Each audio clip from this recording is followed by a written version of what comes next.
ایک مرتبہ جو ہے حضرت عیسیٰ علیہ الصلوۃ والسلام کہیں سفر پہ جا رہے تھے تو ان کے ساتھ جو ہے ایک بدو دیہاتی مل گیا اور پوچھنے لگا اللہ کے نبی آپ کہاں جا رہے ہیں؟ تو حضرت عیسیٰ علیہ الصلوۃ والسلام نے کہا کہ میں سفر پہ جا رہا ہوں۔ تو اس نے کہا کہ اللہ کے نبی میں بھی آپ کے ساتھ چلوں گا، اور حضرت عیسیٰ علیہ الصلوۃ والسلام کے ساتھ چلنے لگا۔ چلتے چلتے جو ہے رات ہو گیا تو حضرت عیسیٰ علیہ الصلوۃ والسلام کہیں پر جو ہے رک گئے۔ تو اس نے کہا کہ اللہ کے نبی مجھے بھوک لگی ہے۔ دیہاتی نے کہا کہ اللہ کے نبی مجھے بھوک لگی ہے۔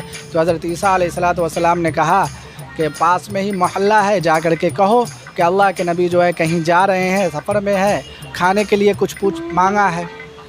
تو وہاں والوں کی اس زمانے میں ذمہ داری ہوتی تھی کہ مسافر کو کھانا دیا کرتے تھے محلے والے۔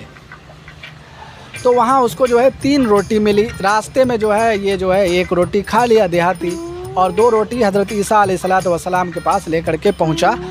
اس وقت تک جو ہے حضرت عیسیٰ علیہ السلام کے پاس اللہ تعالیٰ نے خبر کر دیا تھا کہ دیہاتی کو جو ہے 3 روٹی ملی ہے، جس میں سے 1 روٹی وہ کھا چکا ہے۔ خیر آنے کے بعد حضرت عیسیٰ علیہ الصلوۃ والسلام نے پوچھا کہ کتنی روٹیاں ملی تھی؟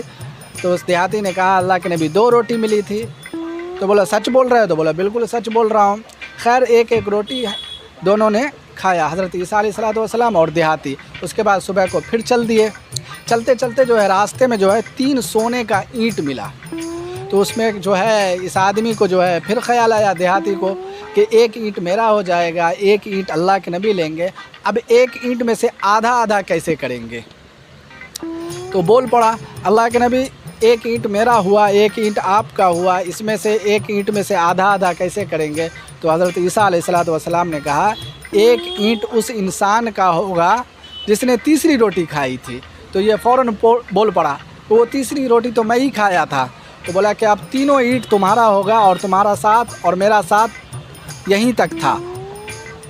تو وہ تینوں اینٹ لے کر کے اٹھا نہیں پا رہا تھا، تو اسی سوچ میں جو ہے وہ رات ہو گیا پھر، اور وہ اینٹ چھوڑ بھی نہیں سکتا تھا۔ تو راستے میں جو ہے اس رات میں جو ہے پھر ڈاکوؤں کا ادھر سے گزر ہوا، تو ڈاکو اس کو دیکھ کر کے اس کو قتل کر دیے، کیونکہ اس کے پاس 3 سونے کا اینٹ تھا۔ اب ڈاکو جو ہے مشورہ کیے کہ ہم کو بغیر محنت کے جو ہے 3 سونے کا اینٹ مل گیا، تو اب کوئی بازار سے جائے اور کھانا لے کر کے آئے تاکہ ہم لوگ کھا کر کے رات یہیں گزاریں اور صبح کو اپنے اپنے گھر چلے جائیں۔ تو اپنے اپنے گھر چلے جائیں۔ تو ایک آدمی اس میں سے بازار گیا کھانا لینے کے لیے، تو راستے میں اس کے دل میں خیال آیا کہ اگر کھانے میں زہر ملا دیتا ہوں تو وہ تینوں اینٹ میرا ہو جائے گا۔ اور ان دونوں کے دل میں خیال آیا کہ اگر وہ دونوں آنے والے کو مار دیتے ہیں ہم لوگ تو یہ تینوں اینٹ ہم دونوں کا ہو جائے گا، اور ہم تینوں اینٹ کو ہم دونوں آدمی جو ہے بانٹ لیں گے۔ دونوں میں ادھر مشورہ ہوا، اس نے ادھر کھانے میں زہر ملا دیا۔ آنے کے بعد جو ہے اس کو کھانا دیا اور دونوں نے اس پر حملہ کیا، دونوں نے مل کر اس کو قتل کر دیا۔ اب یہ شان سے جو ہے وہ کھانے کے لیے بیٹھے۔ کھانے میں جو ہے پہلے ہی زہر ملا چکا تھا۔ کھانے کے بعد جو ہے وہ دونوں بھی مر گئے۔ تو 1-2 روز کے بعد جو حضرت عیسیٰ علیہ الصلوۃ والسلام کا وہیں پہ سے گزر ہوا، تو دیکھا کہ وہاں پہ سونے کا اینٹ ویسے ہی پڑا ہوا ہے اور 4 لاشیں پڑی ہیں۔ تو حضرت عیسیٰ علیہ الصلوۃ والسلام نے کہا کہ یہی ہے دنیا، اس کے چکر میں قتل و عام ہو جائے گا، اور یہ دولت یہیں رہ جائے گا، دنیا میں ہی رہ جائے گا، اور اس کے چکر میں لوگ مارے جائیں گے۔